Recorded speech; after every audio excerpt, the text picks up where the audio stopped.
నమస్కారం. మన భారత రాజ్యాంగంలో ఒక ఆర్టికల్ ఉంది. అది మామూలు ఆర్టికల్ కాదు. అక్షరాలా ఒక మనిషి జీవితాన్ని, మరణాన్ని శాసించే అంత శక్తిమంతమైనది. ఒక కోర్టు తీర్పు తర్వాత చివరి ఆశగా నిలిచే ఆ నిబంధనే ఆర్టికల్ 134.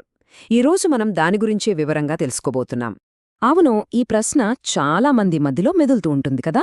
ఒక క్రిమినల్ కేసులో హైకోర్టు ఒక తీర్పిచ్చేసింది. ఇక అంతా అయిపోయిందా, లేక సుప్రీంకోర్టు తలుపు తట్టొచ్చా? ఒకవేళ తట్టొచ్చంటే అన్ని కేసులకు ఈ అవకాశం ఉంటుందా, లేక కొన్నింటికి మాత్రమేనా? ఈ ప్రశ్నలన్నింటికీ సమాధానమే మనమివాళ చేయబోతున్న ఈ విశ్లేషణ. సరే, ఈ ఆర్టికల్ 134ని ఎలా అర్థం చేసుకోవాలి? సింపుల్గా చెప్పాలంటే సుప్రీంకోర్టుకు వెళ్లడానికి ఇదొక స్పెషల్ గేట్ అనుకోండి.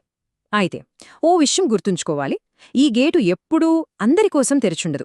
కొన్ని ప్రత్యేకమైన, చాలా సీరియస్ క్రిమినల్ కేసుల అప్పీళ్లకు మాత్రమే ఇది దారిస్తుందన్నమాట.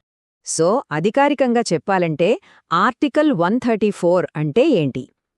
హైకోర్టు తీర్పు ఇచ్చాక కొన్ని చాలా సీరియస్ క్రిమినల్ కేసుల్లో సుప్రీంకోర్టుకు అప్పీల్ చేసుకునే హక్కును కల్పించే రాజ్యాంగ నిబంధన ఇది.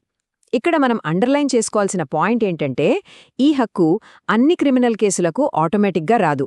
కేవలం అత్యంత ప్రాముఖ్యత ఉన్న చాలా తీవ్రమైన పరిస్థితుల కోసం మాత్రమే దీన్ని రిజర్వ్ చేసి పెట్టారన్నమాట. మరి ఆ స్పెషల్ గేటును తెరవాలంటే